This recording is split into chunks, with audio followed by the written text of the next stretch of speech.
Recording in progress.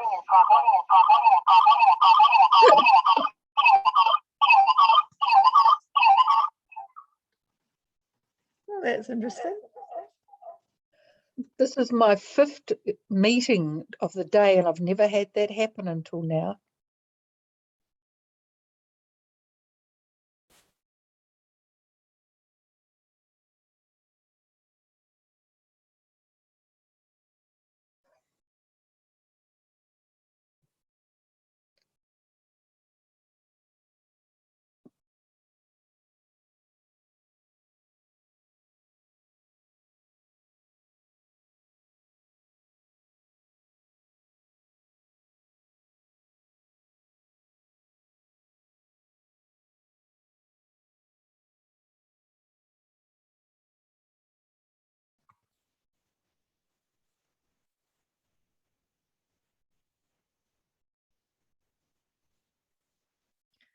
Hi.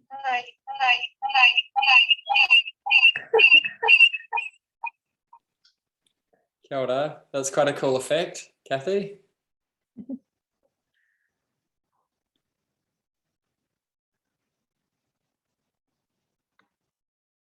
We're having a few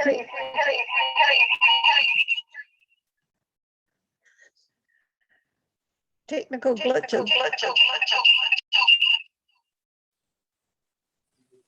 It may be that someone's got 2 devices going on in the same room. Someone was probably me, and I'm just going to close.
Thanks, Chris.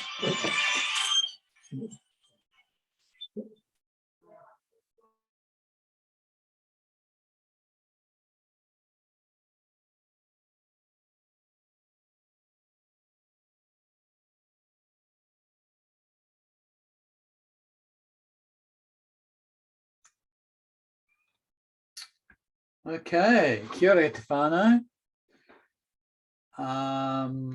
Welcome to this Restore Hibiscus and Bays Hui and AGM. It's really exciting to have you all here. We, at my end, I've got a little ding dong that goes when anyone joins, so you might hear a ding dong.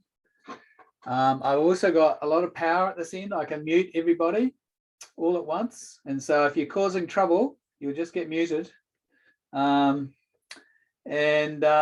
so if you can, if you're not speaking, keep yourself on mute. That saves a lot of hassle for these collective Zoom events. We've got 33 people on board, which is awesome. Yeah, so I'm just going to start with a short karakia.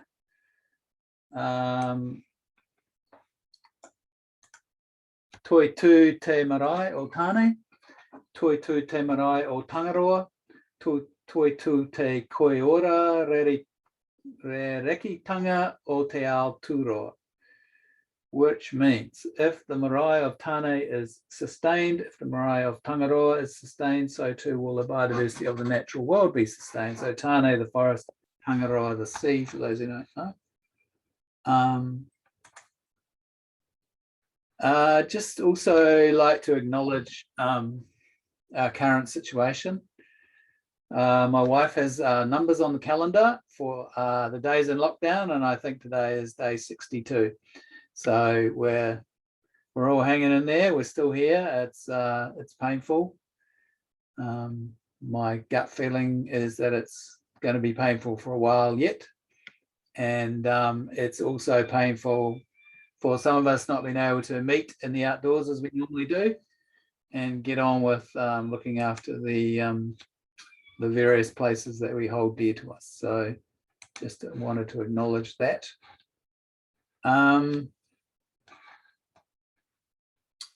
And somewhere it's gone. Where's it gone? Okay, so there's still a few people popping in.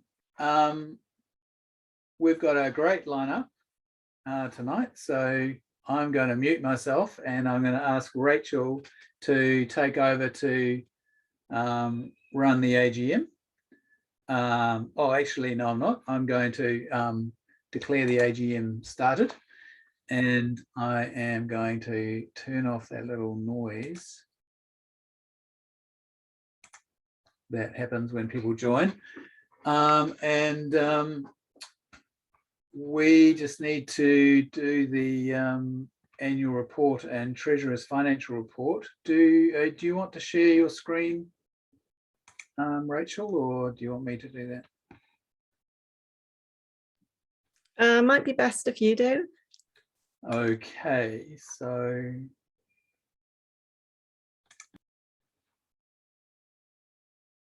just bear with me, people.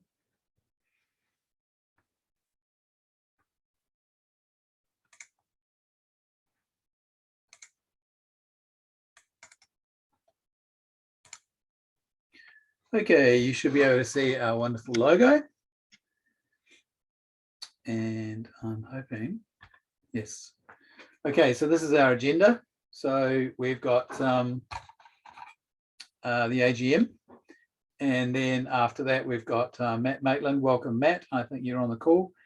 Talking about Shakespeare and Tāwharanui open sanctuaries. And then we're going to have some breakout sessions. I can make it work, and then coming back to a sharing session and then close the meeting.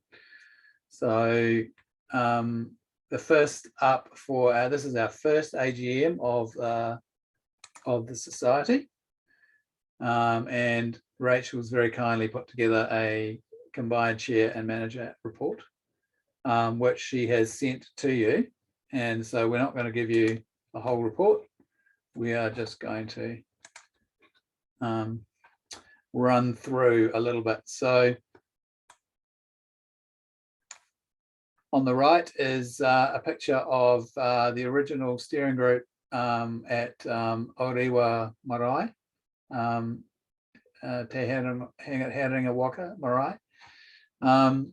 And we have an excellent strategic plan that is being communally developed by all the people involved, and these are our principles. So we understand our obligations under Te Tiriti. We acknowledge the Māori worldview. We are transparent in our relationships. We respect diversity. We recognise that we recognise science and good decisions. We're totally focused on the community and young people, and people of all ages and all ethnicities. So our vision: nature is healthy and our native species are flourishing. Our communities value nature and are empowered to work together to protect and sorry, I'm doing two things at once. I'm admitting people to the meeting and trying to do this. So our mahi is innovative and connected to the vision for thriving nature across Auckland, including the Northwest Wildlink, Pest Free Auckland, Sea Change for the Hauriki Gulf, and Predator Free 2050. Our mission is that we are community-led, and we aim to partner with whānau, hapu, iwi, and bring together, empower, and grow the network of groups, projects, neighbourhoods, individuals, schools, businesses, and other organisations working to eradicate pests, restore and protect native habitats, and improve water quality across the Hibiscus and Bays local board area. So our ecological goals are predator-free, self-sustaining Indigenous ecosystems, habitat connections, and healthy waterways. This is how Restore Hibiscus and Bays works. So around the outside is the network, and that's all of you. All the groups that are active in the Hibiscus and Bays area form the network, and from the network is elected a committee of the society. And the committee of the society is composed, the steering group is composed of the committee and relevant people who are invited from council, DOC, and other places. So, and that is Restore Hibiscus and Bays. So driven by the community, driven by the network, run by the network, for the network. So these arrows, this is the benefit coming back to you. So we have, like I said, I think a really, really good strategic plan. Te Ao Māori focus, the communities and network to educate communities and raise awareness and build the network. Productive relationships. So we don't call ourselves an umbrella group, we're a support group. And we foster productive relationships with the other entities that are working in Hibiscus and Bays and outside of, actually. Ki uta ki tai refers to catchment scale action. That means from the mountains to the sea, and we strongly believe that we work in catchments, and of which we have 34 in our local board area. Monitoring, so to expand and share what we know, to know, work out whether what we're doing is actually making a difference, and to build resources and the team so that RHB is sustainable and enduring. So this is a great slide. All-time data to October 21 since, is this all-time, Rachel, or since we've been going? Since September. Started recording it and had a system in place to record it, which is September 2020. So 1 year, 2 million weeds. How about that? 4,500 volunteer hours, 465 community members engaged, 36,000 square meters of weed controlled by eco contractors, 10 new sites under comprehensive predator control, and 5,000 or 4,000 meters of native planting. Well done, team. That's awesome. A big shout out to our sponsors and partners, Hibiscus and Bays Local Board, Council, Foundation North, Lotteries, Browns Bay Rotary, Million Meters, Templeton, Browns Bay Medical Centre, Taitea Trust, Browns Bay Bahai, Million Meters through the Sustainable Business Network and their Jobs for Nature funding through DOC, and Heart of the Bays, who have umbrellaed us until this point financially and in other ways, and all you wonderful people. So I'm going to pass over to Neil, who's going to give us the financial report.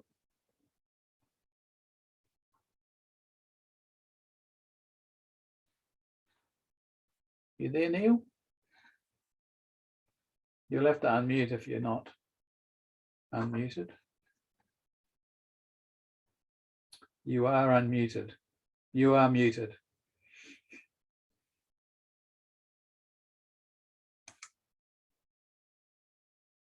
You have to unmute yourself. There we go. There we go. Thank you.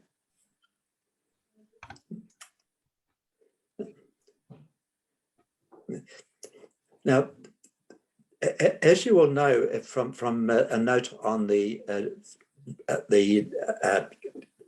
summary of donations and payments, we didn't have our own bank account in the year under review. That's the year to 30th of June 2021. Our funds were managed by East Coast Bays Community Project, but were very closely analysed by Rachel for both the receipts from our donors and the payments that we made to and on behalf of environmental projects and wages. Now, this pie chart clearly shows the major donors to our organisation. If we go to the, is there any more you want to say about that, Richard? It's fairly clear, and a picture's worth 1,000 words. So roughly half our income is from Auckland Council, and the rest is from other agencies. Yes, yes. Hibiscus Bays and Auckland Council are pretty well, nearly half, as you say. So that's the total income that we received in that year to June, 30th of June 2021. The next screen, Richard, will be the payments, yes. So we received some $300,000 and we paid away $173,000 of it. And you'll see the large chunk of the $173,000 is remuneration for staff and other contractors.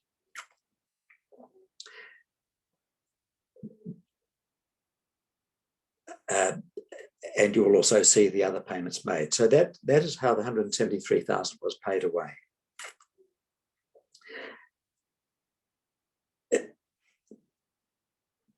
At 30th of June 2021, we had some $251,000 in the bank, being the difference between what we'd received and paid away, and also the balance that was held for us at the beginning of our financial year, 1st of July 2020. As from the 2nd of August, we had our own bank account, and now all the money that was held by East Coast Bays Community Trust has been passed over to our society. It's now in our bank account, except for one amount, which is the lotteries grant. And for a number of management reasons, that $79,000 has been held and will be paid away by the community project. At the moment, we have about $220,000 in the bank.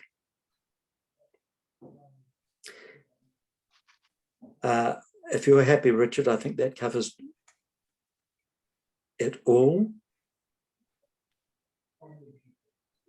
Thank you, Neil. Is there any questions for Neil on the money? Or any questions on the chair and manager's report?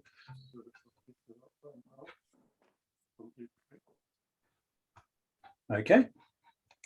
So I'm going to hand over to Rachel now.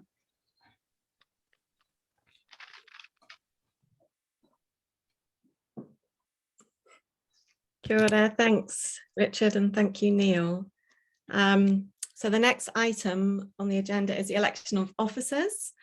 So firstly, the chairperson, Richard Hursthouse, has been nominated for the position of chairperson again. Is there a seconder? Do we have a seconder on the line? Aye. Who was that? Can you just confirm? Oh, I was one person, Chris. Chris.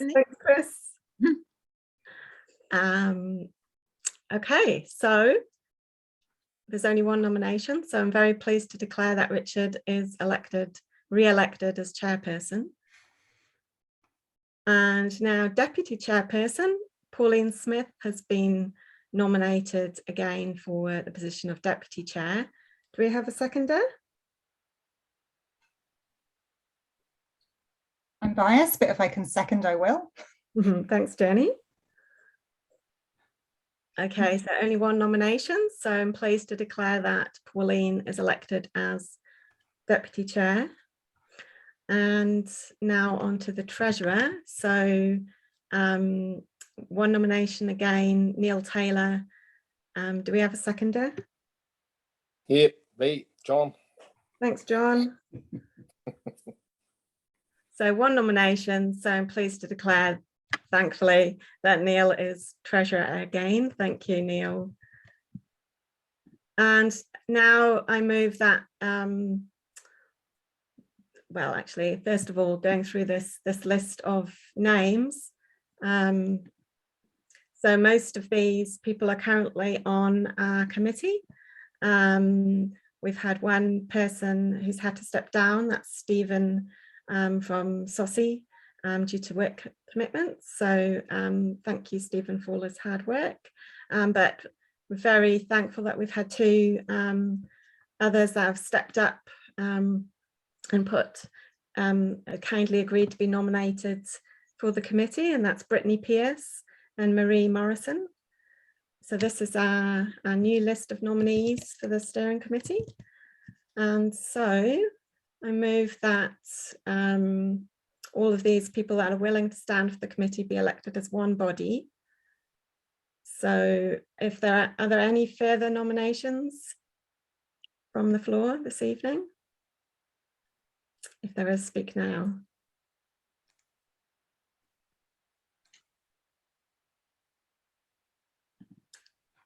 Okay, so do we have a seconder for this, for electing this one body of the committee? Yes, I'll second that. Pauline Smith. Thanks, Pauline. And those, I don't know, do we say those in favour, please say aye online? Any against?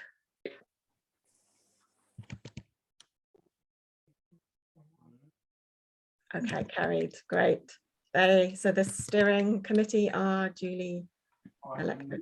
Thank you. Okay. Thank you very much, Rachel. Well done.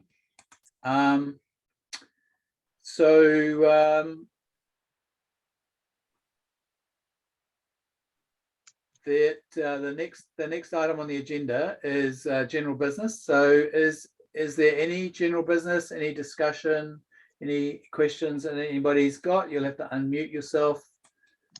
And do we need to confirm Rachel as Secretary of the Committee?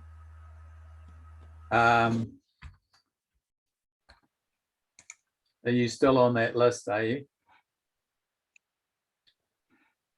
No, I'm not on the list. Well, Rachel is practically the secretary. If you would like to nominate Rachel Max as secretary of the steering committee, that would be fine. We have a limit of 12 Yeah. for the committee according to our constitution. Yeah. So we have this slight issue that we have a limit of 12 in the constitution. So effectively, Rachel is the secretary anyway by virtue of being the manager. So I'm happy that she does it that way. If others are, if there's any discussion on that, let me know. Yeah. That's fine. Richard, could we just have those two the reports accepted, passed and sure. accepted from the meeting, please? Sure. Can I just get an answer on the other one first? Does anybody object to that? Effectively, Rachel is our secretary because she does all the secretarial work. Okay, I take silence as being assent. That's good. Chris Bettany has moved that the chairpersons and treasurer's reports be accepted. That is a procedural issue. Are there any objections to that? Put your hand up. It was Pauline Smith, not Chris. Okay, well, yeah. And I I'll think Chris second got in first in the chat. Did he? So Okay. moved by Chris, seconded by Pauline.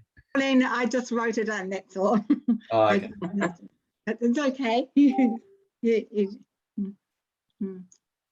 Any objections to that? No. Great. So any other general business questions?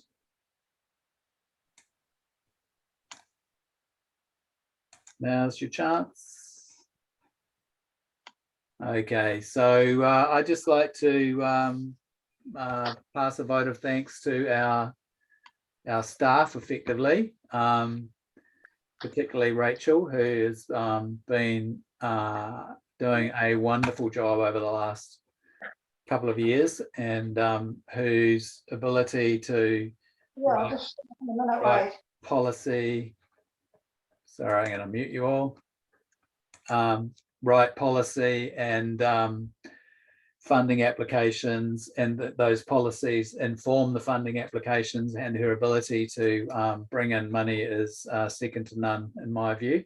So just massive thanks, Rachel. And also like to acknowledge our other people in our team, Kane, who's been doing a fantastic job as our number one restoration advisor, or our first restoration advisor. And I'd like to welcome Deb Colson and Joe Crawford, who've just come onto the team, and in somewhat trying circumstances, having to start as restoration advisors in a lockdown situation is not an easy thing to have to come into. So acknowledging you all, thank you very much. So that brings us to the end of the AGM. And so the next job is for Rachel to introduce Matt.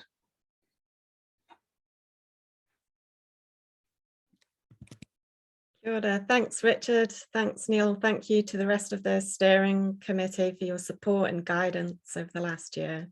Much appreciated, and it's really, invaluable for the work that the team are able to then put into place. So thanks a lot.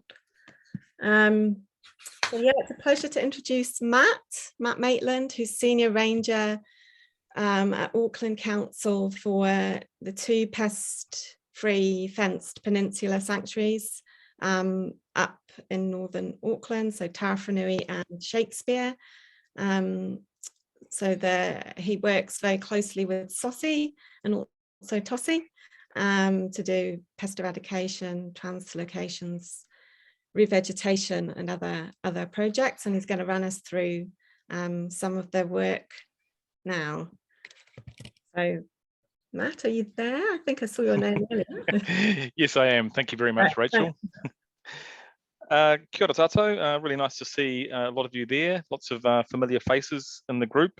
Also, congratulations on where Restore Hibiscus and Bays has got to. I do recall joining you at Te Herenga Waka and doing some of your brainstorming and mapping out this audacious thing to join up some of the groups that were already in existence. And if I'm not, I think I might. That some other groups have sprung into existence since that time, or have decided to join you along the way. So that's fantastic. As Rachel said, I'm Matt Maitland. I've been involved in restoration conservation for 25 or so years. I've been fortunate in my career to work in some of our subantarctic and subtropical islands, the Kermadec and the Snares, the back end of national parks in the South Island. I was attracted to this current role as a Senior Ranger for Open Sanctuaries with Auckland Council in 2007, partly through, as we often do, a bit of dissatisfaction with the job I was doing at the time, but also the opportunity to come to North Auckland and work in an environment with fragmented landscapes, to work with people, so that's both with lots and lots of people around, and also with people, the public, and the volunteers, community, etc., actively involved in the work being done, and also to work with some fencing technology, because I'd always worked on strictly offshore islands or the back of beyond. I've enjoyed my time here, and I'm just going to run you through a PowerPoint presentation that I have used previously, where I want to just talk about a couple of things. And I just got to work out, okay, so let's get them on the right part there. back to here and try the share screen thing. And that tells me that I choose that one there. And then I say share, and I'll make it into a slideshow. Cool. Richard is the one remaining face I can see now. So you're going to be the one I look around the room for the friendly faces. I'm doing my public talking. Okay. This is a talk I prepared a little while ago. And sorry, I'd also like to acknowledge the presence of several of the local board members there. It's really neat to see that connection between the community and the organisations that support them. So well done for that. So restoring resilience in terrestrial ecosystems. This is here because we often get a bit tangled up in this nature around the terminology of conservation. And it can be infuriating, but it's also incredibly important. You know, I noticed the use of the word eradicate, and for me, that's a very absolute term. You know, it means the removal of all remaining animals and hopefully the preclusion of them being able to get back. It's a worthy goal, and I think you go through pest suppression, zero density on your way towards that.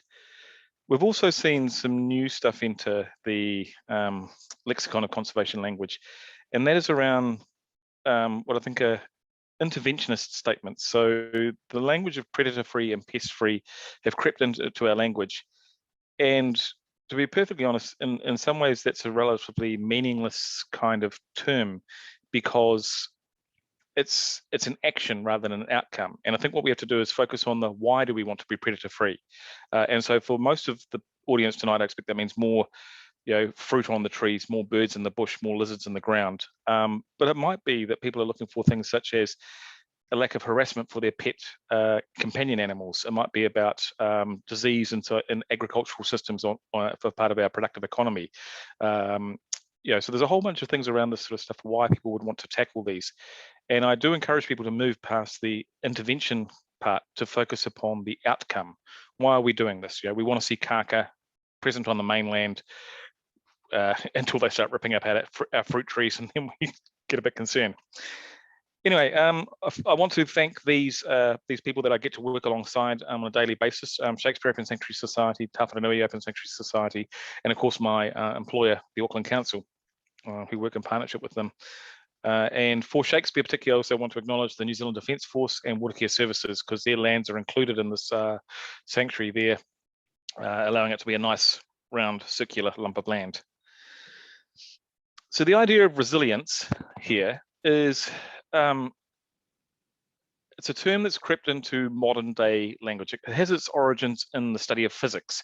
It's about the ability for a body to recover its size and shape. But what you can see there is after deformation, particularly by compressive stress, and you're seeing there that things are impacting upon the shape and form that this thing wants to take, and it wants to be able to bounce back. So we talk about mental resilience, we talk about physical resilience, etc. Along the way. And you can see there's some synonyms I've thrown in there about flexibility and pliableness, but particularly suppleness, plasticity, elasticity. So these are things about coming back to something resembling the original shape.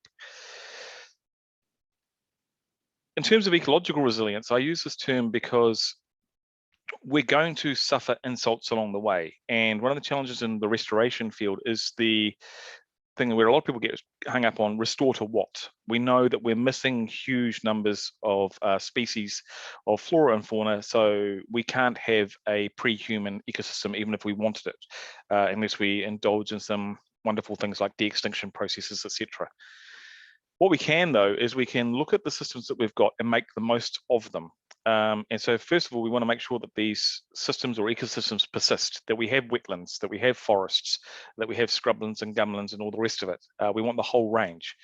We want them to be able to respond to perturbations, whether that be a pest or predator outbreak, whether it be a climate change event, whether it be a fire. Lots of Auckland is low-lying, and those ecosystems would be hammered by a tsunami, for example. So where does the reserves reside, and how will they come back into these changed landscapes? You want to be able to withstand damage. So there's certain levels of tolerance there, and we will know that there are certain points from which you cannot recover. So that's things like functional extinction in animal species, whereby they get so few and far between that they can't effectively find each other to breed. If they do, they are genetically depleted so that they have risks of inbreeding depression for what populations might come from that. And then we have some remarkable success stories which just fly in the face of that wisdom, such as Old Blue, the matriarch of the Black Robin on the Chatham Islands. Fascinating to see a conservation story told on the 6 o'clock news when I was a child in that regard. Process is as important as the inventory there. That is what makes an ecosystem. It's the interconnections that do it. And that ability to absorb these changes and respond, and hopefully to be able to respond in a timely fashion. And of course, I should tell you that terrestrial ecosystems, of course, are places on land with living things that interact. So we're not talking about the sea here or the sky. We've narrowed down our brief. I then get into this notion of tipping points. So what are the things that we want to have in place for us to be able to undertake the interventions that lead to recovery of our native ecosystems? So they are generally beneficiary wildlife. People often latch onto a few things in their neighborhood or their local patch they want to see recover, or that were there when they were a child and they want to see return, and they know there's a source nearby. Often it's about the animal pest threats. When people start seeing rats rummaging their compost heap, and they start seeing the annoyance of that, and then start projecting forward to what that might mean for some of the things that they also care about, such as their fruit trees or the birds that visit their garden, or birds on offshore islands. Habitats can be degraded beyond points when they cannot recover. And we particularly see this in aquatic ecosystems with such things such as nitrification or eutrophication of systems, whereby they simply get to a point that they cannot recover from that, they become effectively dead. But I think the key one of all of these is those social attitudes. So that is the drive to care, the drive to nurture, but also around the social acceptability of the interventions you're going to put in place. Does this mean you're going to be stomping around people's backyards? Does it mean you're going to be using toxins which might be put their domestic companion animals at risk? Do we get into some of those bigger, curlier conversations which are loaded with crazy rhetoric, such as the 1080 debate, the genetic modification debate, gene drive systems, etc. These are things which are tools available to us, and they are only available to us through social acceptance. And I think lockdowns, vaccinations, these have some very strong parallels in modern time. They're interventions built around biosecurity principles. It's really easy for someone like me to get my head around it. It's hard for someone who is seeing the long arm of government telling them what to do and restricting their freedoms to understand this. Right, this is a slide I've borrowed or stolen from John Innes of Landcare Research, Manaaki Whenua. And what he's focused upon is this, exploring this idea of the objectives of restoration, because we know that not everything is there.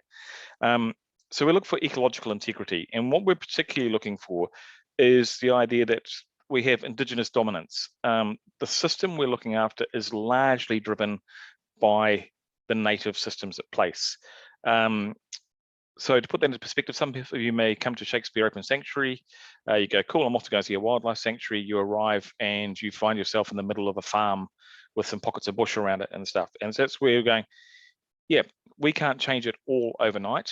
We perhaps don't want to change all of that, particularly when we look at productive landscapes, which are becoming more and more part of the predator-free or pest-free future.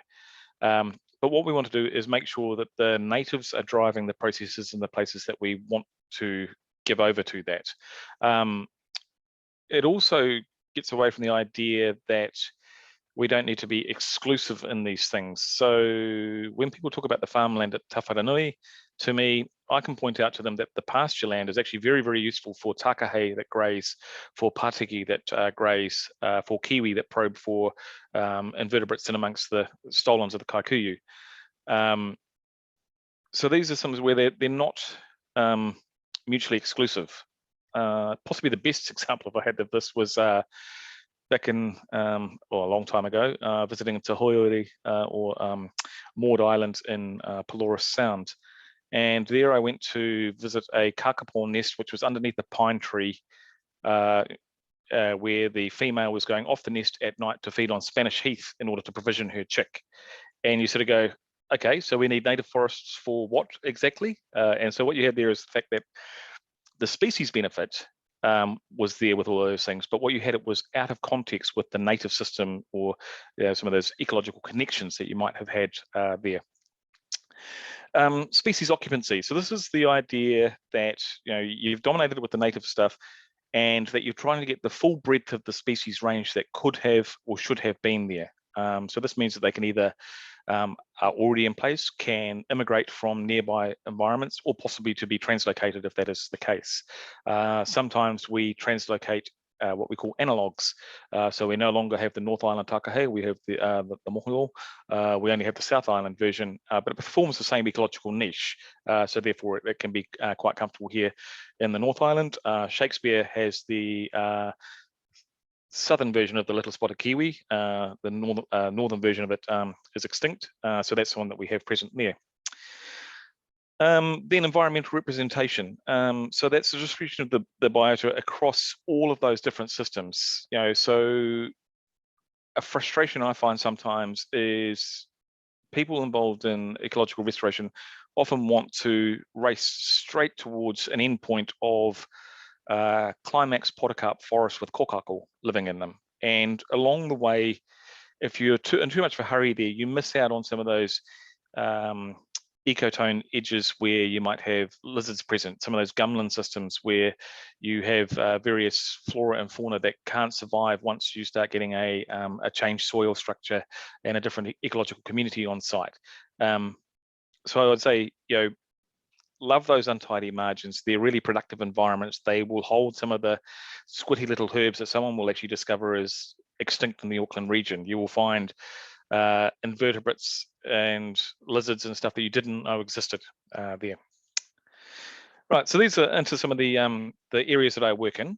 So that's Shakespeare from the northeast, looking at the New Zealand Defence Force land with the regional park in the background, and you can see that hard urban boundary at the western edge, which is where we bump into the Pest Free Hibiscus Coast work, or Pest Free Peninsula work undertaken there. Tāwharanui, again taken from the east, looking down the peninsula. And I'm not sure if you can see my mouse, but the pest-proof fence runs through at about that point there, isolating. In both cases here, isolating 500-odd-ish hectares of land from the mainland.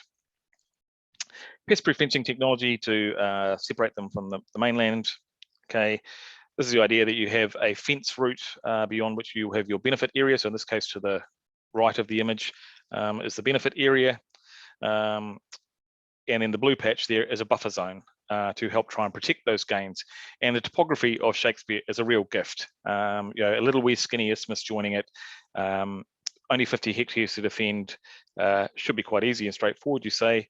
I'm very grateful for that. Tāwharanui, with its larger funnel outside of the fence and landform, is substantially more problematic, but both succeed.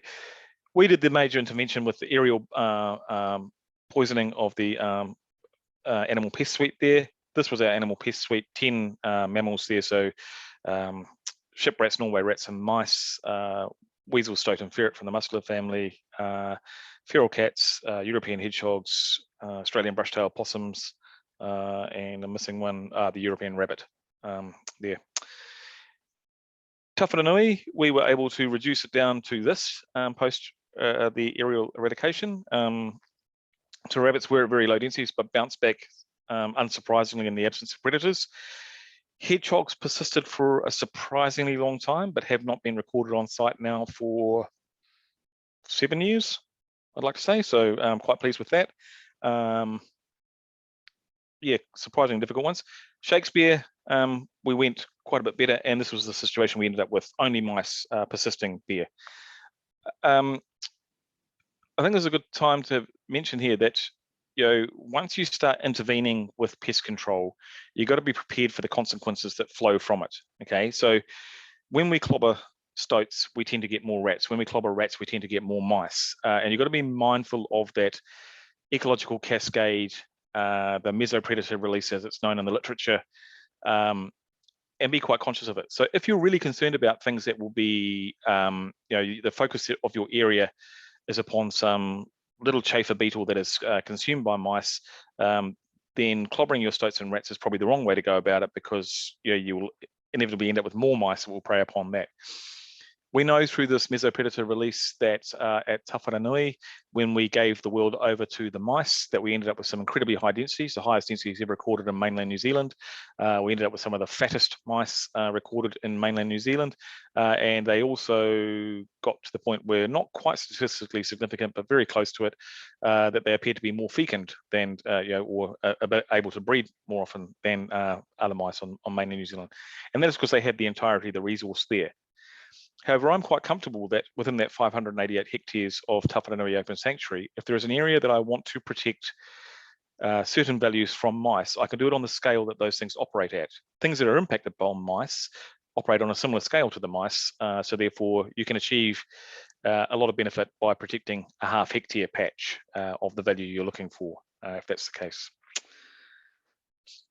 It's not all about just killing things. There's also that stuff about, as you guys do, about returning the habitat there. So this is a case of Tāwharanui, happens with Shakespeare as well, on-site nurseries, planting days, more habitat. So at both sites, we create about 2 hectares of new habitat per year. And I can tell you that at a place at Tāwharanui, within 2 years of planting in one particular area, that particular forest was then occupied by bellbird back on the mainland. They're now Tāwharanui most common forest species. Saddleback or tieki moved into there. Whitehead moved into there, which were another species missing at the beginning. We had spots crake, and kiwi in there, all within 2 years. So it can be quite quick. These sanctuaries are not alone. In my part-time volunteering job, I'm the chair of Sanctuaries in New Zealand, and these are our constituent groups around the country. They're fundamentally community-led groups whereby they're trying to do the things which are remove most of the pests, restore most of the things that could be restored, and to have a strong element of community involvement in it. So that's the case there. And we have been very lucky to work alongside Rochelle Binney from Manaaki Whenua Landcare Research. Rochelle is a mathematician. She has done amazingly to grab our disparate and incompatible data sets from a whole bunch of sanctuaries and try and jam them together in a way that makes sense. So they can talk to each other, and we can look at the cumulative effect across a bunch of sanctuaries of our stuff. So this is the idealized version of what she's got there. Basically, the effect size, which is things such as animal abundance or nesting success or counts or whatever. If it's positive, so plus greater than 0, you're making a positive difference. If it's below that, things are going backwards. So when she looked across all sanctuaries, regardless of the management intervention, she was able to see that some of them have got quite long data sets here. So from their origin, they have been able to substantially increase that effect size along the way. So you can see that it's a logarithmic scale there, so that the effect gets greater with time. I think it's a log scale, never mind that. But what you're seeing is that gains increase over time, but also you get these perturbations. Now, some of the reason why those error bars are greater in the last 7 or 8 years of the data set is because more and more sanctuaries got to that age. Fewer sanctuaries are of that age, so the variability within the data was greater. But you can see there's a very clear trend as per that trend line plotted. So you intervene, you make a difference. Fantastic. That's exactly what people are hoping for. It's the validation of why they go through this exercise. Once we started looking into the type of intervention, we could see that there was a bit of a marked difference between the sort of traditional mainland island style of trapping, baiting operations and the fenced sanctuaries. And the fences include the ring fence sanctuaries and also peninsula fence sanctuaries, such as Tāwharanui and Shakespeare. The ring fences are the Zealandias, Maungatautaris, Bushy Park, Rotakari, etc. So what you can see there is that the steepness of the curve, so therefore the effect, is greater in the fenced environments than it is in the mainland island style. And I think what you can see there by looking at that stuff is that the shallower pitch of that mainland island style suggests that it will have lesser resilience. Okay, they're probably a more vulnerable species in some of those fenced sanctuaries. But when you're working hard at it and you're making small gains over 10 years, then catastrophic events can have a substantially impactful, that's a stupid sentence, impactful impact. And so what I think is really important there, and to link it back to your work, is that that network that you've got provides that resilience across a landscape scale. Okay, you've got pockets of bush spread from the North Shore through to the Hibiscus Coast, which are protected so that if they are experiencing these damaging events, hopefully they are not all experiencing the same damaging events at the same time, so they can supplement and support each other through some connectedness there. This graph, which is a absolute mess, again stolen from Manaki Whenua, was based around the Cape City, and what it was trying to look at was the fact that you had these dependencies. So what you've got on the left-hand side of the graph there is the pest species, okay, and then on the right-hand side in the midpoint, so this column here, starting whitehead, etc., is the kind of pest animals that will impact upon those. You know, so we know that a stoat, for example, impacts upon every single one of those benefit species listed there. Whereas there was only a single interaction being able to be shown there between pigs and, interestingly, the New Zealand falcon, or karearea. Okay, and again, probably fairly obvious when you think about it. They nest on the ground. They come at you with talons and loud, squawky voices, but ultimately it's all bluff and bluster. And if you're a pig, you'll put through it. But what we also have on the right-hand side here is this stuff of a whole bunch of other interventions that are necessary. And so this is undertaken in a Hawke's Bay landscape stuff where there is large barren patches without a whole lot of native systems there. So it's about planting for connectivity, to undertake public relations to counter tree damage. So if you have kaka booming through your efforts, you may find yourselves in the same place as Wellington City Council and Zealandia, having to apologise to the public for the successes that you've had, to encourage them not to feed them nuts from the deck, because then you will create both deficiencies in the animals themselves, but a problem for yourself in an ongoing manner because they keep coming back. Dog management, wetland creation. So these are some of these additional things that some of these pest animal, benefit species need to thrive in the environment. Okay, and I think when you can also look through that is going, okay, so if I have something like, so I'll pick one at the top of the list here, which is the whitehead.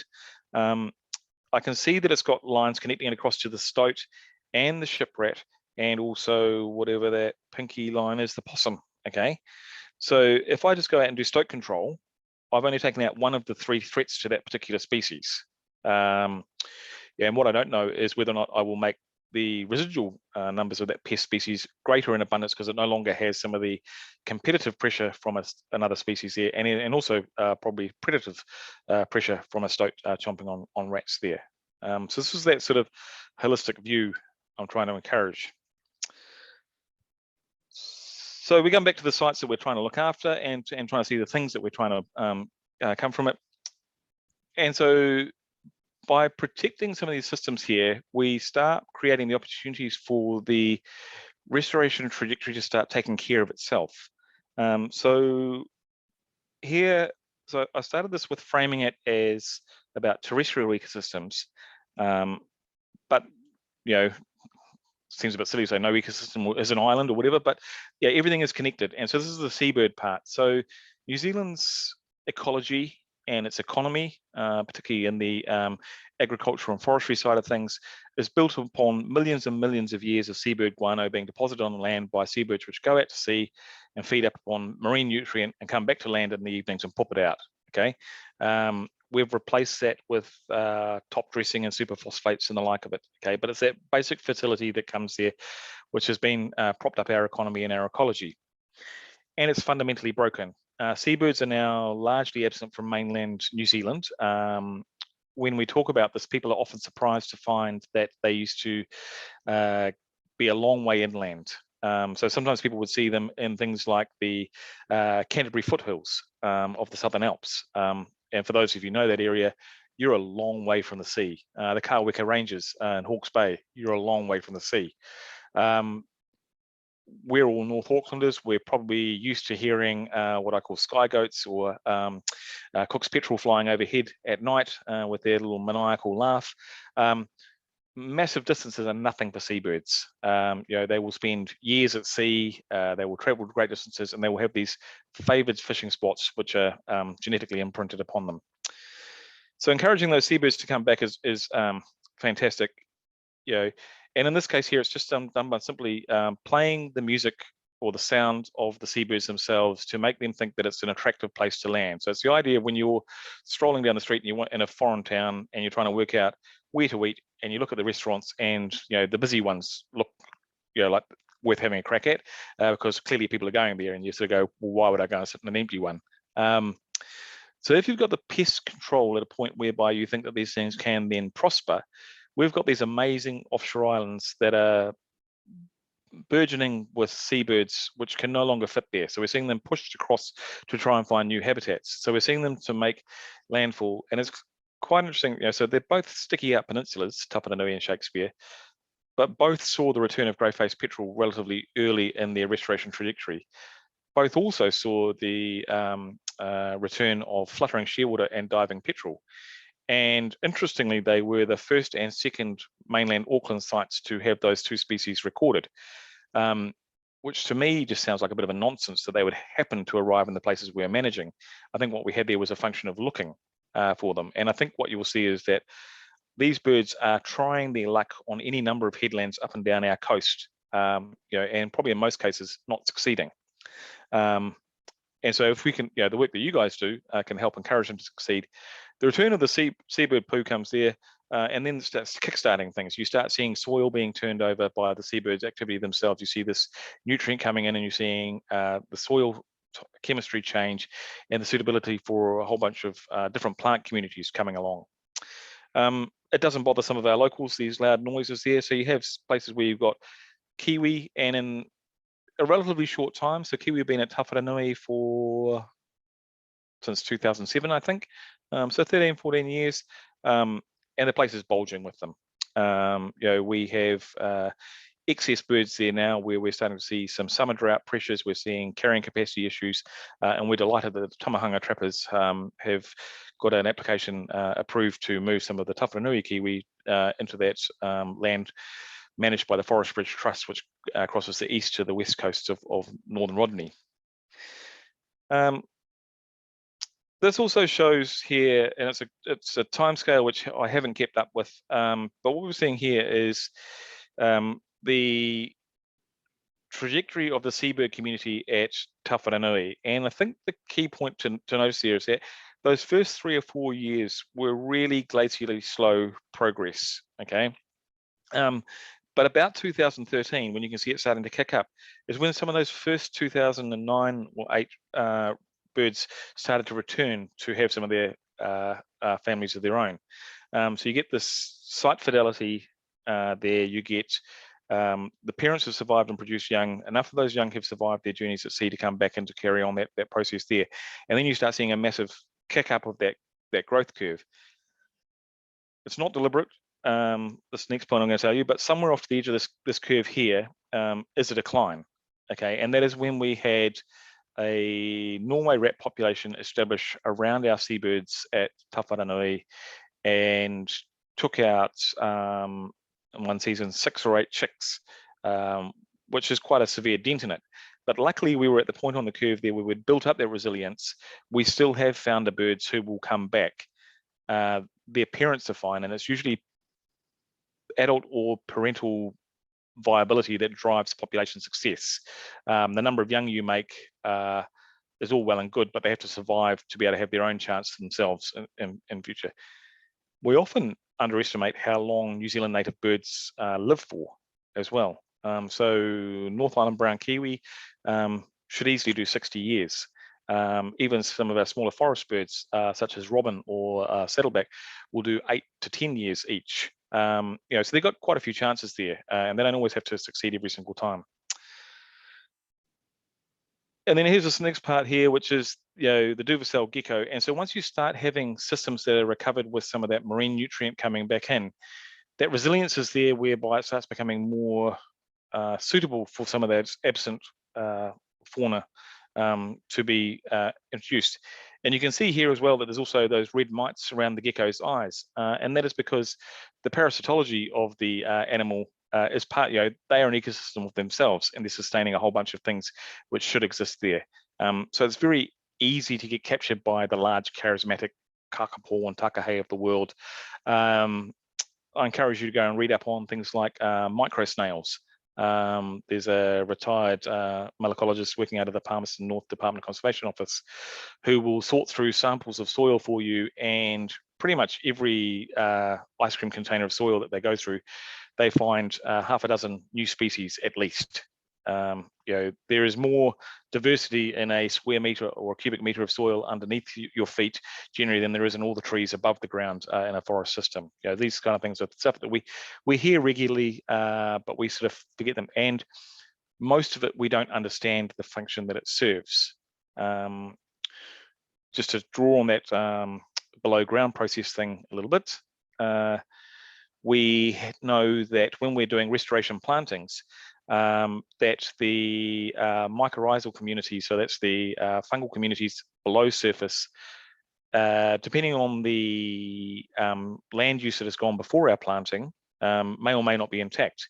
And so when we've had sustained cattle grazing on these areas, so compaction, a whole lot more light coming into the environment, drying and shrinking and cracking, that kind of stuff, the mycorrhizae tend to die off, and so they retreat to the corners from the bush remnants. So when we plant adjacent to a bush remnant, these things just naturally filter through into the planted area. When we go and plant an orphan paddock in the middle of nowhere that's been farmed for decades, it might need a little bit of extra love to help it get along those processes there. So it's similar to that sort of thing you think of when you've taken a substantial illness, strong course of antibiotics and stuff around. There's impacts upon the gut microbiome, for example. We know that there's something's a bit out of kilter, things aren't quite right, and needs a little bit of help. And then we get back to this part here to say thanks to those partners that we have. So that was my very quick sort of run through of the resilience part.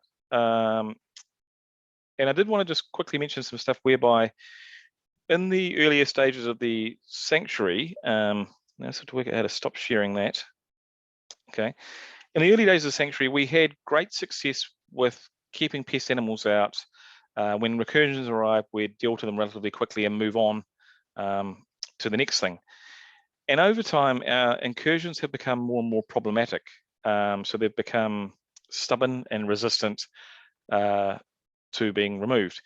Now, some of that might be because we've embraced technologies which allow us better to understand when we have pest animals inside these sanctuaries. So using camera technology, using dogs, using thermal cameras, we have a much better understanding of what is there. And I'm quite happy to accept that my previous state of peace with the site might have been through ignorance of not knowing exactly what was there.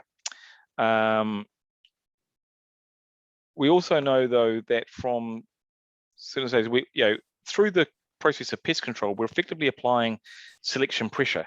This is the whole Darwinian story playing out, and our role in that.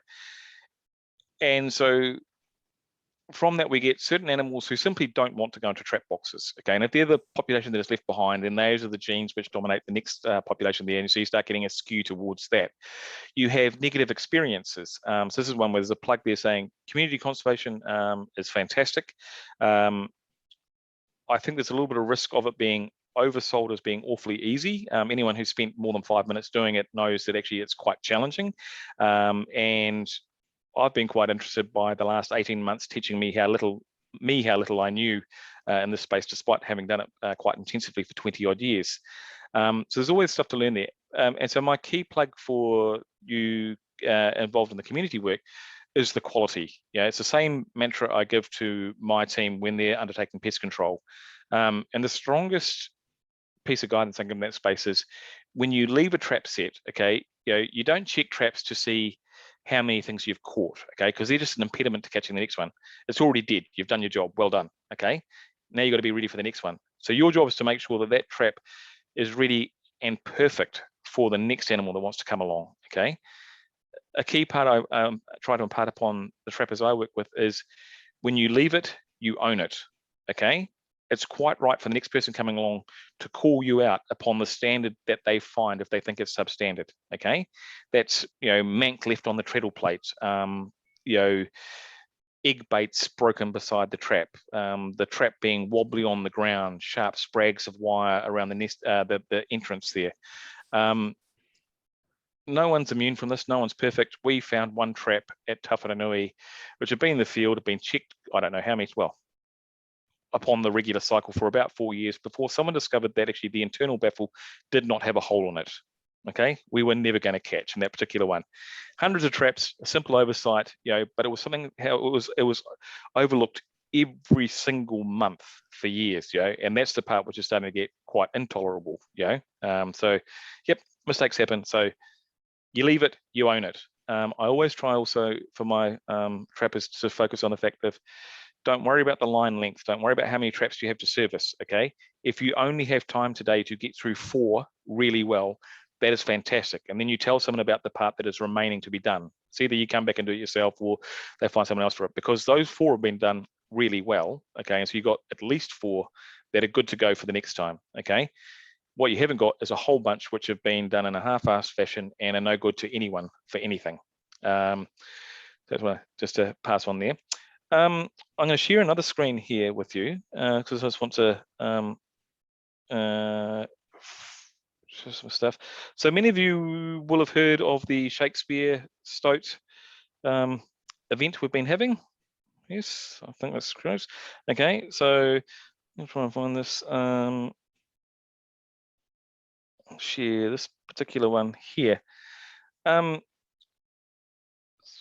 So this is where it's, stoats have come and gone from Shakespeare, been found inside, been trapped, we moved on. So we had 4 musculid incursions between our eradication in 2011 and March of 2020, I think it was. Yeah. And then we had a stoat arrive on around about St. Patrick's Day in 2020.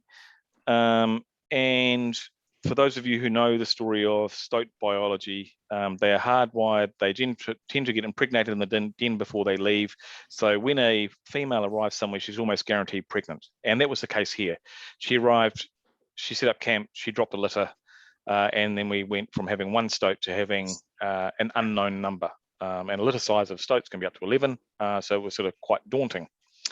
This is a subset of some of that work there, and these animals were tricky, so they simply did not want to go into our lovely wooden trap boxes. And I got a bit infuriated with people who kept telling me, "I just need to set it like this." You go, "Look, I'm sorry, these animals don't want to go into the box." And so we had to be quite creative, and in being quite creative, we also had to be quite bold and undertake some things which were quite risky. But ultimately, what we had there was, once we moved from this suppression model, and suppression is adequate for most of the species we're trying to look after in mainland New Zealand, and it's those extra vulnerable things such as tiaki and little spotted kiwi, etc., which have these absolute lack of tolerance for them. Or certain animals are cotton onto a particular resource. So if a stoat gets a liking for grey warbler in your patch and you can't get it, you're going to run out of grey warbler fairly quickly. But a key thing that made a difference for us was the ability to use a certified stoat scat dog. So it goes around and it finds the poo of stoats there, and it found them all over the place there. And then eventually we were able to run those stoats scats through the genetics lab with EcoGene to work out how many animals might have produced those scats. And you don't have to look at it, but this table in the middle here just sort of shows the range of different alleles and whatnot that we've got there, and the different animals on the left-hand side that might have left them behind.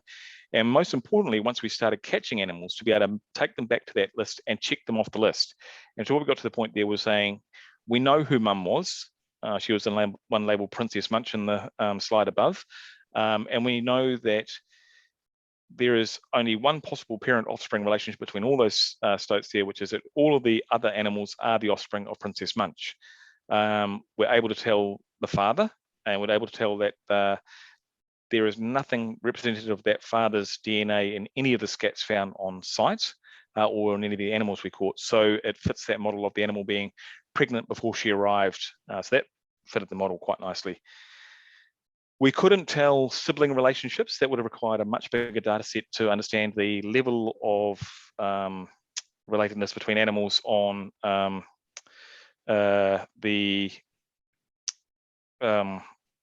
the surrounding landscape and how common these alleles will be within them. We were able to take one of the trapped females and send her to the Lincoln lab of Manaki Whenua. They opened her up, they had a look at her reproductive system and said she has never ovulated. So that was great, because then we had this fact that we actually did not have a male present on site when this female was denning to impregnate all of those young. So they were not fitting the perfect model of stoat biology within our site. So they effectively had, they weren't pregnant that year. Their male siblings were juvenile and not mature yet. That's a little safeguard that's built into the breeding ecology of stoats. And so they wouldn't get mature until about now then. And then we get to this point where we eventually decided we don't have any pregnant females on site. In fact, the DNA has told us that we've removed all of our stoats except for possibly one male. And so we got to the point there where we said, okay, we're chasing one male, and we haven't seen any sign of that animal since August 22nd. And so we get to the next part, which is that in a situation such as the sanctuary we manage, damn things can leave anytime they like, because the fence is built one way, not two way. And so I get back to that hardest job in ecology, which is counting zero, and trying to work out the level of confidence I need to be able to say the job is done and we can move on from that. So that's pretty much my little yarn on ecological resilience and some of the challenges with pest control. I understand you've got a bit of a breakout space and discussion from here on, Rachel. But if the time allows, I'm happy to answer any questions that might arise from that. Yeah, that would be great, Matt. Thank you. Has anyone got any questions for Matt? I just want to say, yeah, kia ora. Thank you, Matt. That was an awesome talk to get a little bit more insight on the projects you work on, and just the insane amount of detail that goes into all those projects. It's quite inspiring. So yeah, thank you. Thank you, Kane. And I don't want to gloss over the fact that that's the stuff where we have to drill into that level of intensity for certain problematic animals. Our buffer zone is still working fine, and most of those animals that might become our next invaders are actually getting caught in the traps and responding to normal pest control activities there. So I think that's important. I neglected to tell the little story of Northland Kiwi, and that is that from the Whangarei Kiwi Sanctuary established by the Department of Conservation in the late 90s, early 2000s, they set up predator control around a bunch of reserves around Whangarei, and they had fantastic success in year one, pretty good success year two, and it dwindled over time. And so what came from that is that the chick productivity wasn't being sustained. And the implication from it was that the trapping pressure was fantastic in year one, and then had decreasing effectiveness over time, with the suggestion that what was happening was leaving the survivors behind who didn't want to play with those traps. And so Northland developed a model whereby for their Kiwi sanctuaries and Kiwi sites, they try and do about 5 years of trapping and then try and have a intervention with something like a 1080 bait station pulse or use of second generation anticoagulants to have a secondary poisoning effect there, to have a different way and a different pathway to some of those more problematic animals. Okay, so if you don't want to come to a trap, please eat one of our nice glow-in-the-dark mice and finish yourself off that way.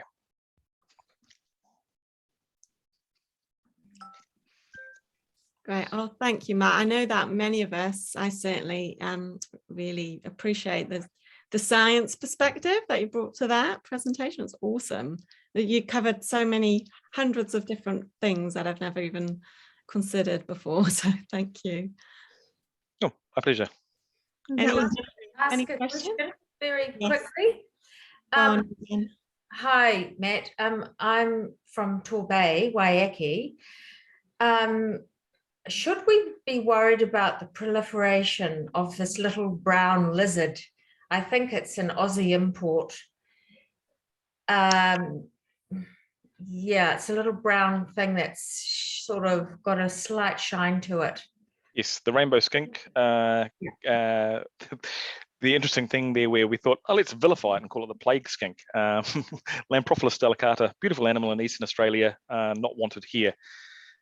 Look, I think this is a really good example of when science really helps, because we started from a perspective when the that egg-laying skink arrived into New Zealand. We said, okay, look, it's a diurnal skink, it lays eggs, therefore it's got a numerical competitive advantage over our natives who are often nocturnal or less active in the day and only bear a couple of live young per year. So we went, okay, numbers game, they're all over it. Okay, we started to see them increase in number. Shakespeare has a really good reptile fauna. It's the most diverse reptile fauna on mainland Auckland. And then it also had the rainbow skink arrive. And so we monitored the populations of those during time. So in the presence of good mammalian pest control, but still the presence of elevated numbers of mice, our native skinks were able to compete or outcompete the native skink when they started from good numbers, okay? That same data set has been revisited 10 years later by Dr. James Reardon of the Department of Conservation, because they wanted to see if that initial pattern followed through over time, and to help inform a cost-benefit analysis assessment for the value of keeping the rainbow skink out of the South Island beyond first principles of ecology. You know, so first principles tell us it's unwanted, okay? But then once we start delving into it, we go, actually, for most of our systems, most of our species, it won't be that problematic. Yeah. Treat them a bit like the sparrows and thrushes in your garden and just enjoy them. That's what I say. And we've got another question from Dick. He asks, what, if anything, can our various groups do to encourage seabirds to come to the mainland? Okay, so I think there's a couple of things you can do there. One is to go and look, see what's already happening in those sites. Okay, so moonless, misty nights are some of the best. Okay, you know, when it's heavy fog, we see piles of seabirds underneath the Sky Tower and the warehouse at Snell's Beach. They love coming to light systems under misty conditions. Second thing is to look logically at some of the headlands and the logical landing places that you might have for them.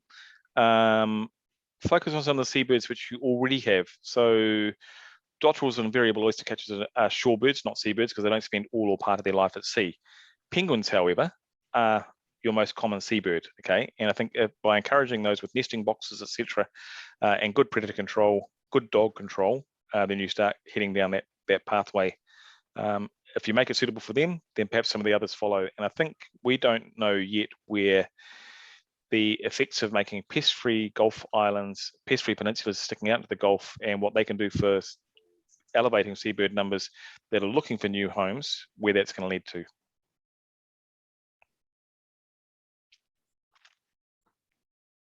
Any further questions? You can shout out or put it in the chat.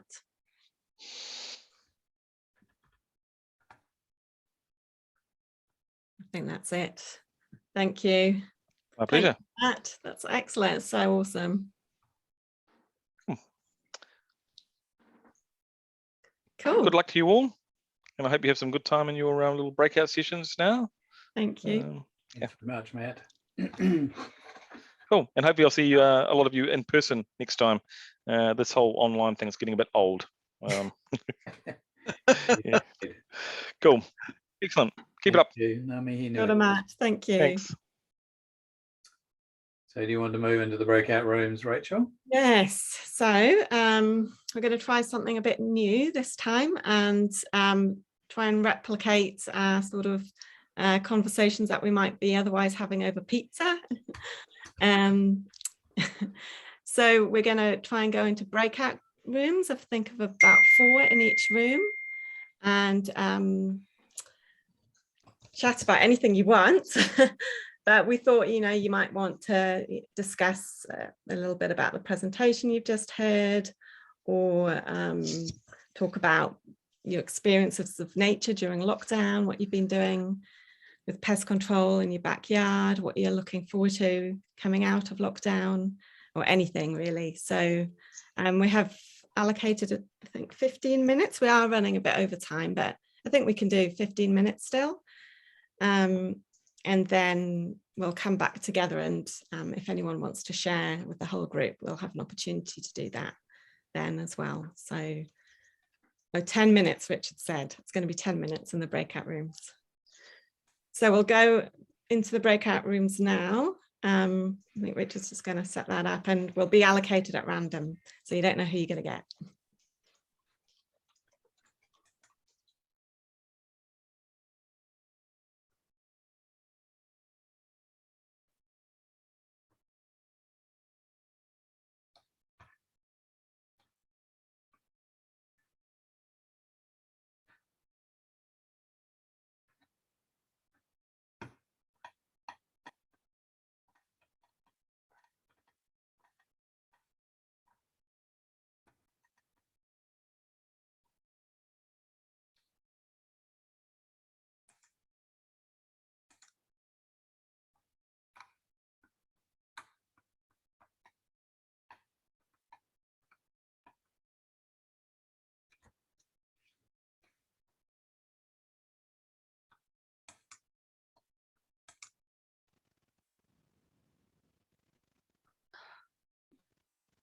Hi, Richard. Hi there. I've not organised breakout rooms before, so this is all a bit of a I didn't even know you could do this Oh. on Zoom. It's quite cool. My goodness. So we've been doing Zooms for Africa with lots and lots of breakout rooms, but I've never run one. So it's quite interesting, actually. That's cool. I think Neil's still on mute. Oh, yeah, you're I on can't mute, hear Neil. him. Congratulations on being elected to the committee, Brittany. Oh, thank you. Congratulations to you too. Yeah, no, great. Thank you. I don't know if it counts as being elected, but Yeah, we didn't have to do a vote. Definitely elected. I'm going to claim that. Am I okay? You can hear me now? Oh, yes, we can hear you now. Good. Yeah. Cool. That's the most common thing that people say in Zoom. Can you hear me now? Yes. Yeah. Zoom chatter. Like, I can't get my sound working. Yeah, I've got to get used to the scientific age, this electronic age. Yeah. That's good. Yes. So enjoy that talk. Matt's a great talker, isn't he? Yeah, I couldn't write fast enough, Richard. You're writing, goodness me. Oh, well, Are you making notes? I was making notes because so much of that I can use when we're back on Turi Island. Oh, cool. Yeah. Very impressive. Yeah. He obviously whipped through it quite quickly, but yeah, I thought how they'd use the dogs to find the stoat poop and then use do the DNA stuff to find out all those things to do with which one was the mother and then how many they had left. It was so interesting. All it takes is to find some poop, and then you can get all that information out of it. It's so interesting. Have you done much work with eDNA, Brittany? Not a lot, but I did do a little 3-month summer studentship project when I worked at Plant and Food a few years ago now. And that was looking at eDNA of insect populations in kiwi fruit and apple orchards. So I have done, a little bit, but just scratch the surface really. It's such an interesting concept though. An ecologist in our neighbourhood who works for Morpham. And you can just have a water sample from the stream and you can tell what's living there. I know. I'm really interested in getting to use it in the freshwater space because I'm working in the freshwater team at my work now, and it's sort of a new team. I've just moved companies to bioresearchers, and I've joined their freshwater team, so I'm sort of getting up to speed because I've come from a bit more of a terrestrial background, but I don't think they really used eDNA, but I think over time it's going to become quite a normal tool people use. It's quite exciting. So hopefully I get to use it more in future. It's becoming less expensive, I think, too. Yeah, it's good because that's the key thing. But yeah. Yeah, it has implications for our monitoring program if we pick up something fairly leading edge like that. Yeah, that'd be really cool. Matt's also does a great talk about managing the buffer zone outside Tāwharanui. No, Shakespeare. It's like cat found in buffer zone. They're all microchipped or photographed or whatever, and they know, they photograph all the cats from all the houses, so they know which cats comes from where. So they take the cat. Oh back, wow. They take the cat back to the house and said, next time we'll shoot it. It's basically, that's the deal. And they all know this. Wow. All the property owners around the buffer zone know this. And it's real cool. Yeah. Oh wow. I wish they did that everywhere. Such a great talk on that. Yeah. That sounds really interesting. I'd like to hear that one at some point. And we should get him back to do that one. Yeah. Yeah, while he was talking, that gecko picture came up with the little mites around its eye. That was my boss that took that photo. Oh, yeah. And I saw his name at the bottom, and I sent him a picture of it, and I was like, oh, you're famous, you know, you've made it onto this talk. He was like, oh yeah, are they cool. mites? Were they mites? Were they those orange things? Yeah. And Chris replied and he said, oh yeah, Matt's a cool guy, you know, we found this gecko earlier in the year, and he sends me his photo of a Duracell's gecko that they found, and everyone knows everyone. It's quite funny. That's great. Pretty cool. What else are we supposed to be talking about? Yeah, that's what I was just thinking. I've got to say, I'm pleased that we don't have to worry so much about the plague skink. Yeah. If we can live with them as we do with our sparrows and thrushes, then so be it. But whenever I find them, which is regularly, if I'm quick enough, you don't have a choice. We've got literally hundreds living on our property. Yes, sadly, I think we all have. Yeah, they're just crawling everywhere. Yeah, way more than the native ones used to be. Yes, I agree, and that's why I've been particularly concerned about it. But they move so fast. I got one today. But so that went under my boot. I think it's pushing it uphill. It's like trying to get rid of. Oh, it is. Yeah. Yes. There's almost no point in even killing them when you do find them either at this point, because it's just like it's you know it's one out of millions. Yeah, I know. I just think that a dead plague skink is a good skink. Yeah, it's true. Certainly, like a dead phoenix palm is a good. Oh, Richard, yes.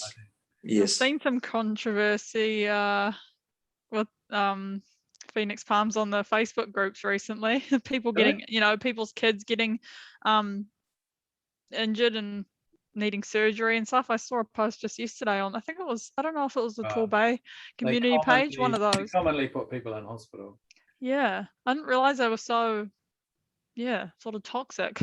Yeah, I was carefully, there was a small one, maybe about 1 meter high, and I was carefully cutting the fronds off with a handsaw and carefully with gloves on, and I had a spike went through my finger from one side to the other, just under the skin, and I was able to just pull it out, and it just healed up. But so lucky, because if it had gone into the joint, you would have been screwed, Yeah, you end up having to get surgery just to get it sorted out, hey? Apparently there's a lot of ACC claims for them. Yeah. Thousands each year now. I thought, geez, just get rid of them. I always think one of my key success factors of a restoration collective is how many phoenix palms you've killed. And I killed 3 the other day in Campbell's Bay with our lotteries funding. And they've gone. No, 3 big ones were removed, and I think 3 sort of 2-3 meter ones.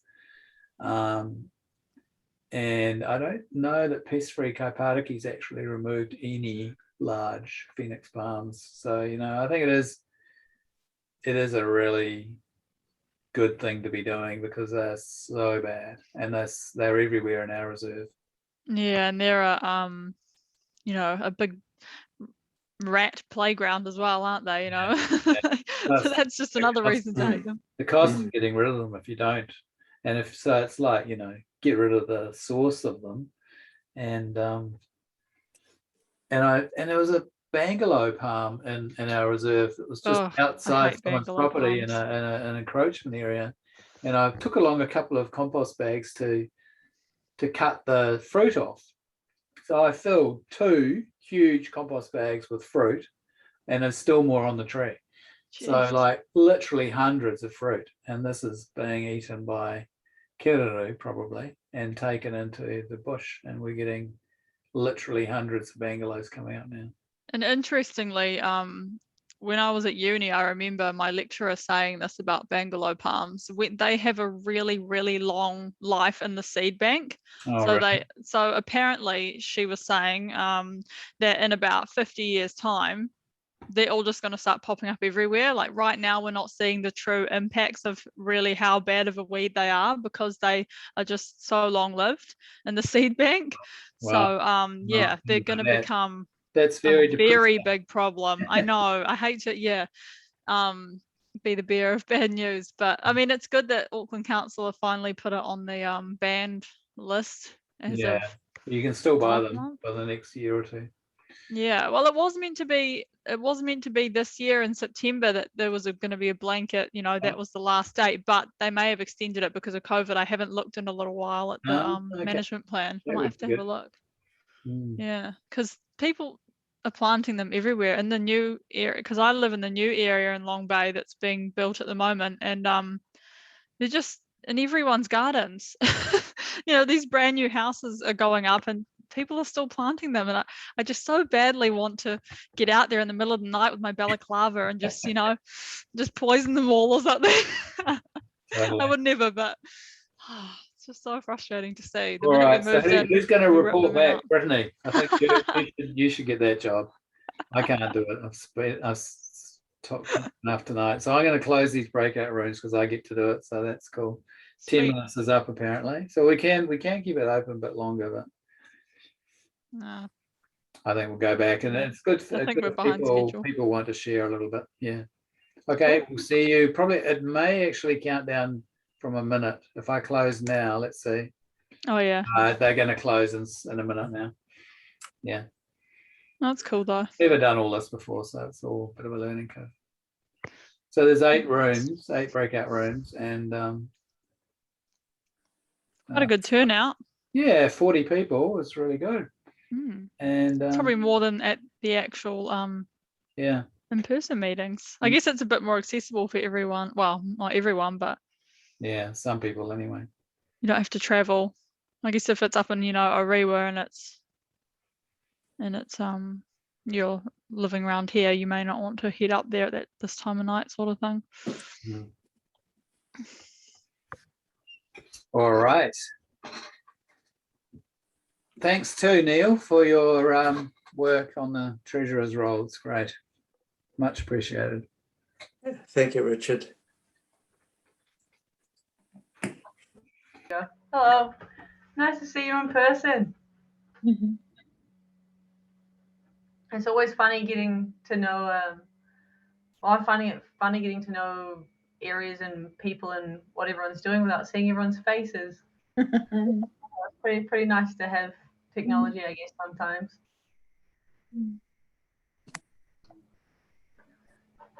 Sorry, have we just changed rooms? I see we were cutting off. So I thought we were actually closing it off, but no, we've just moved to a different room, have we? I think we have. We're in the big group. Aren't we in the big group? We're back in the big group now, yeah. Oh, we're back in the big group. Oh, okay. It's a view that we've got. Okay. I'll mute myself again. Was that all good for everyone? Do you enjoy those conversations? That was great. Yeah. It's a We bit haven't easy. been able to talk to anybody for so long. No, well done. Thank you, Rachel. It was really well put on, and thanks everybody else. It was a nice little chat in the room, and also hedgehogs, Pauline.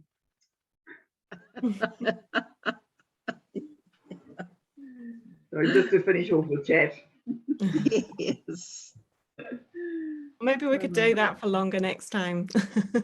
Seems to Yeah, have that fun was- now. That was great.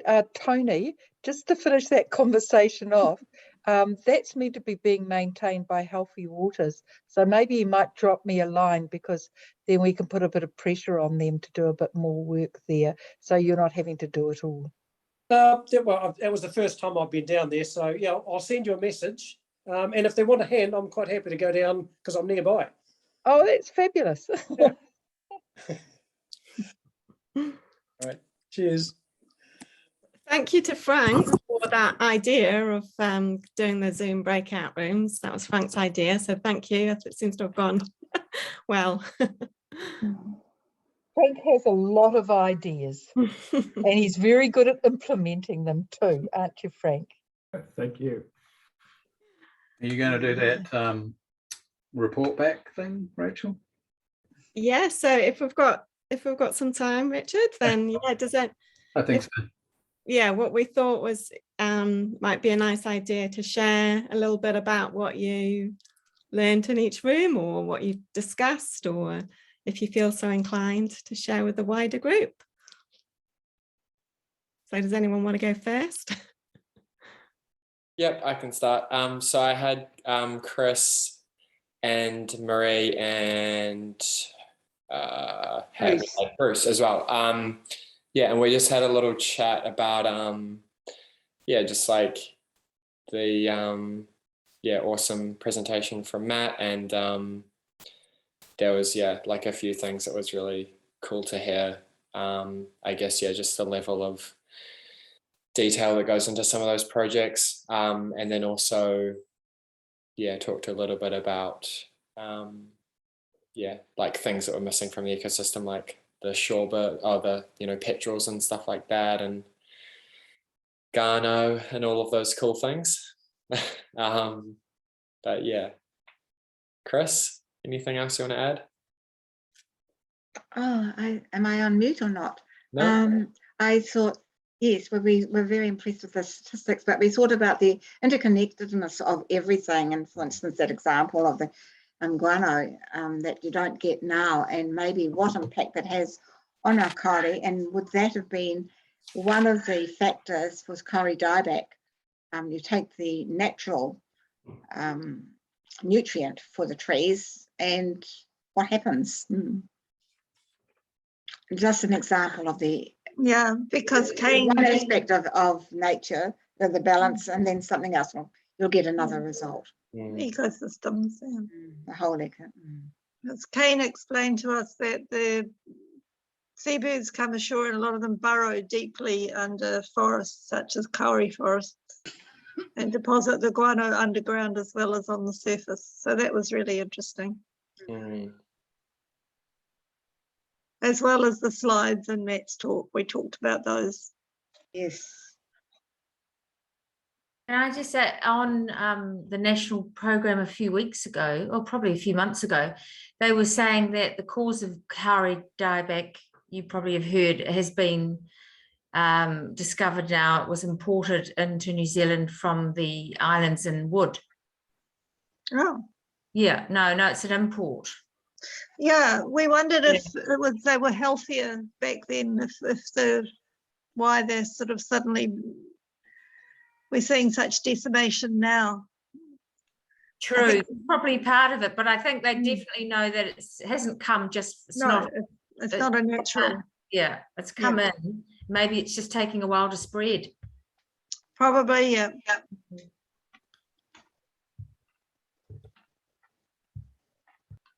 Any other groups want to share what they were discussing or anything else? Sorry, me again. Last thing. Thank you, Elizabeth. I was talking about how on Hebron Road, there's various reserves that I am wanting to restore. Yeah, there's a mix of, natives and horrible weeds and things. And we were just saying how I need to get onto the Torbay Facebook community page and, set aside a time and try and organise some people that way. So I thought I'll just run it past you lot. Does anybody want to come and help? It's Hebron Road, Waiheke. You're all probably busy with your own stuff. I'm always keen for weeding. Oh, really? Okay, now who's that? That's Tony. Yeah. Okay. Kane knows who I am. There's about 3 trailer loads of ginger. Oh yeah, yeah, we can get into that. Oh, Roseanne, is any moth plant or woolly nightshade reserved for Tony? I'll find it. It's a strict diet. There's honeysuckle, lots of honeysuckle and jasmine. Roseanne, which reserve is it? James Way. It's about on Hebron Road. It's about, well, I'm 96, so it's on the other side. It's probably Okay. like sort of 58 Hebron Road. Right. Didn't even know that was there. Really? I'd like to join as well. Okay. Yeah, it goes right down to the beach. Yeah. The access ways more than reserves per se, but there's a series of them in Tall Bay named after each of the sons of a former mayor, Alan McCullough. So yeah, we'll be in touch, Roseanne, and we can try and support you with what you need to get something going. Fantastic, thanks. Yeah. Right. I think, how does that marry up with the level 3 restrictions? I think we're okay if we're 2 meters apart and masked, or is Not that... allowed. Yeah, we're not allowed to do volunteering yet, but yeah, once we're in the Rose will confirm, but currently Auckland Council are saying that now we're in level 1 of step 1 of level 3. We're not allowed to volunteer, but when we move to step 2, potentially. Is that right, Rose? Yeah, so Auckland Council's policy is for, as you said, step 1 of level 3. We don't allow volunteering, but we can allow contractors.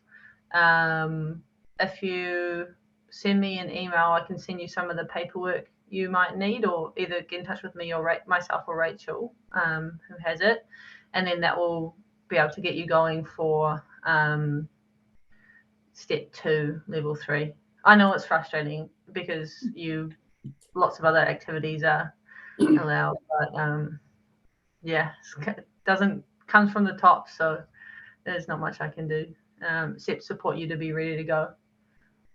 I've suggested to our group that one of the things, because being on the local board, we have weekly meetings with people like Mace Ward, who will be making these decisions, is just to raise that as an issue. Unfortunately, the session this week was today, and it's normally on a Tuesday, but I'm more than happy to raise that and get back to Rachel, because it seems, we're being encouraged to go outside. There seems to be a much lesser risk of transmission outside. And so much is happening in all of the reserves at the moment with spring, and trying to recover afterwards will be difficult. Sounds good, Julia. That'd be great, Julia. Thanks. I think if people can go sailing and fishing and skating and cycling and so on, that people should be allowed to go out on their own and do work in a reserve. So that's my view, and if you can pass that on, Julia, I think that would be good.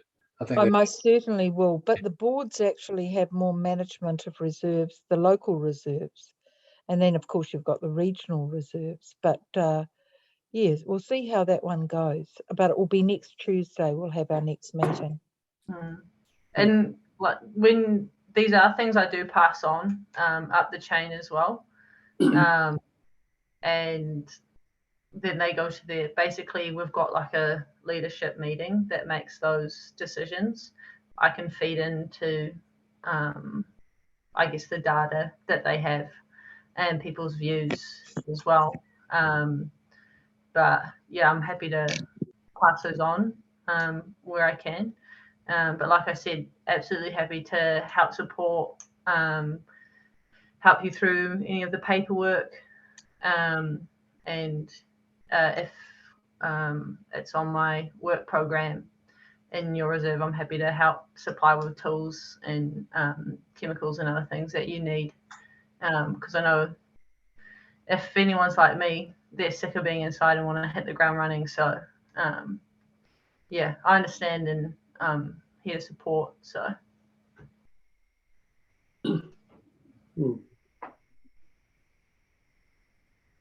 Thank you, Rose. Yeah, thanks, Rose. And great to hear, Roseanne, of a new project that might be starting up soon.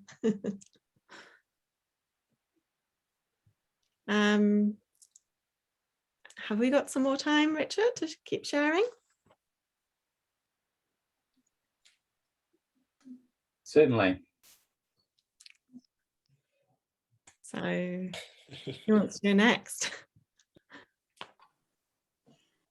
I can speak again. I guess we just, I was in a group where I didn't know many people. A lot of faces I want to see over email, so it was pretty awesome to have a little chat, and we just introduced ourselves and talked about a few things that we're doing. And I think we also had a mention of mesopredator release, and knowing the implications of how we're trapping and what we're trapping, and being prepared for other predators that might pop up. And I guess a further chat that we can have later on if anyone has any questions about how to manage some of the secondary predators that might pop up. Does anyone have anything to add to that one?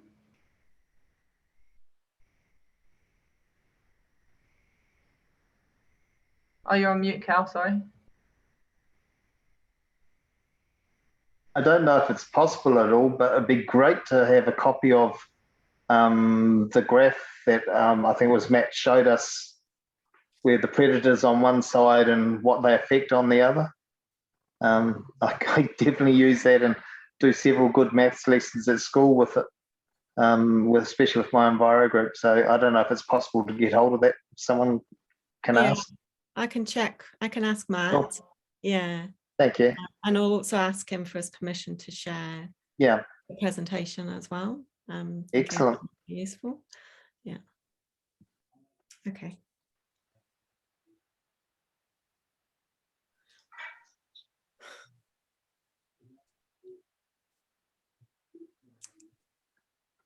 Any other people want to share? We just had some really good news stories from John about all the natural regeneration that's happening on his and his neighbours' properties. I think at the moment when we can be quite focused on what we can't do, it's really nice to see that nature is still doing its own thing. And certainly on places where people have been putting a lot of hard work in over the years. John was telling us all about the native seedlings just coming out of nowhere and trying to figure out why all of a sudden it's happening there after so many years of not. So it was really nice to hear that good news story, John. Thank you. Yeah, I've seen some of their Neil and John's photos of those new seedlings that are starting to pop up. It's really, really amazing to see.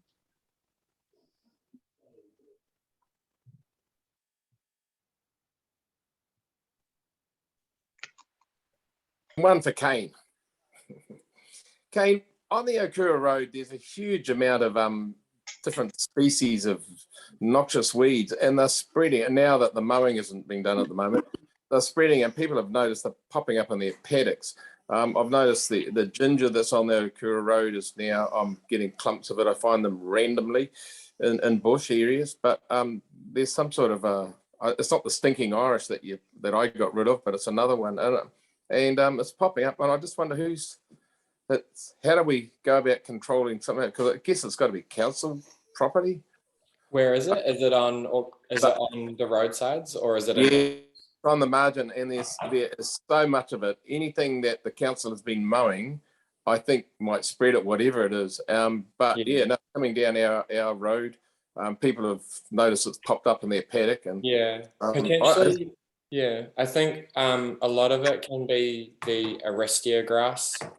It can get hit. It usually gets hit with a mower and spreads those seeds around. And me and Jeff had been doing, mapping out some of those weeds quite a few years ago, and have noticed that it's spread quite a lot. It can, spread. Some of those seeds, they can last for up to 10 years. So as soon as it goes to seed, once it gets hit by a mower, that gets transported to a different site or continues going down the road. and then that can kind of, yeah, I'm sure if anyone's dealt with the rest of your grass, they know.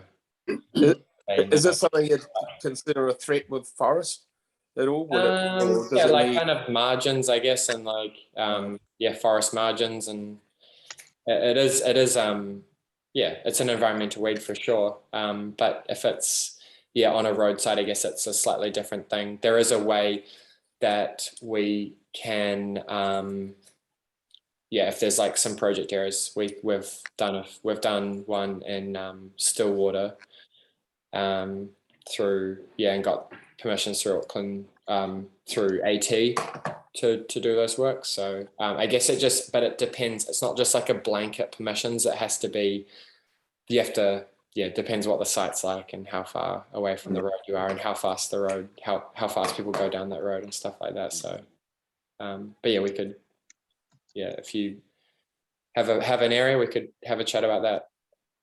Yeah, the big area. It's a contractor's job to spray it. It's just huge there. Okay, sweet. Of it, but it definitely is just spreading everywhere. Okay. And in terms of just getting the mowing done, one of the best ways is to put in for the Auckland Council website and then put in, I guess it's a complaint or just say that the mowing needs to be done, because Auckland Council does mow at the moment, and then they'll just ask you to provide like a GPS map point. If you want, I can find the link for you as well. And can I let you know that, because I've had a couple of complaints about the lack of mowing. They started firstly with the sports reserves because of the expensive turf, but they just started a new run of doing the complete area. They started for some reason in Devonport, so they're just moving all the way upwards, getting everything mown currently, Ventia. I guess just coming back to what John was saying before, some of those areas, I guess they have been spread, not strictly, but a lot of them, like some of the seed will be spread by cars and things like that, but a lot of them will be spread by people coming in with mowers, whatever they are, tractors or ride-ons or whatever, and spreading that seed. And those seeds, even if they do get hit with a mower, they're still viable for, up to 10 years. So they need to be controlled through a different method. Mowing's not really environmental weed control. It's just aesthetically, mowing a grass isn't necessarily going to affect the ecology of an area. But if there's environmental weeds there may be, it could be good to, if there's a possibility, we could arrange a different control method for the roadsides, because there is sometimes roadside spraying, so that could be used. Absolutely, we can. If you do get maps together, we can send those to CF and see what they have to say. I was more referring to getting the mowing down if it's pretty horrible, and obviously checking if those have gone to seed at the moment. But that's something that we could follow up on. It would be awesome to have your help, Kane, on that as well. Cool. Yeah, because an observation I made down Devonport and up at Arira on the beachfront is quite a strong breakout of ragwort with the bright yellow flowers in the grass. Does the council do selective spraying on that, or do we just let it run away on us, or what? Sorry, I missed that. Can you start again?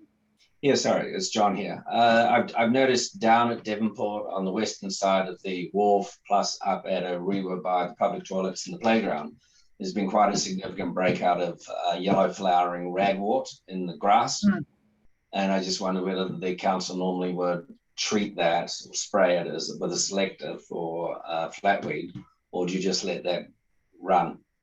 Is that in pasture or kind of it's on the parkland where people walk and kids play. Yeah, I'll need to double check on the specs on that one. It gets a bit confusing with what's managed by CF and what's managed by us.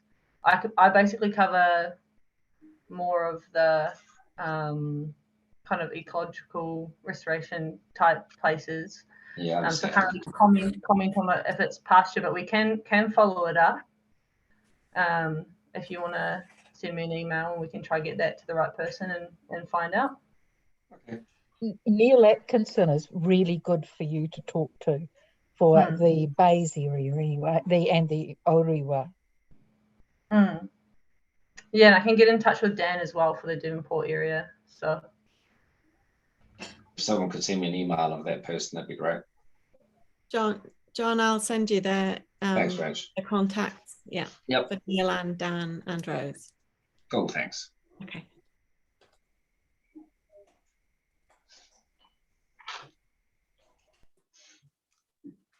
Okay, well, that was absolutely fabulous. Thank you very much, Rachel, for organising this event. It's great to see everyone, even if it is virtually. When you organise something like this, as a chair, you always forget some things. So I just want to thank the steering group for all their hard work over the last year. And we have an exec team, the treasurer and the deputy chair. So thank you, Neil, and thank you, Pauline, for those extra meetings that you put in. And welcome to our new committee members, Brittany and Marie. That's great to have you on board. Thanks also to the local board. Thanks, Julia, and Auckland Council. Thanks, Rose. Thanks for coming along too. Really neat. So we're just going to wrap up this session with a karakia from Kane. Kia ora.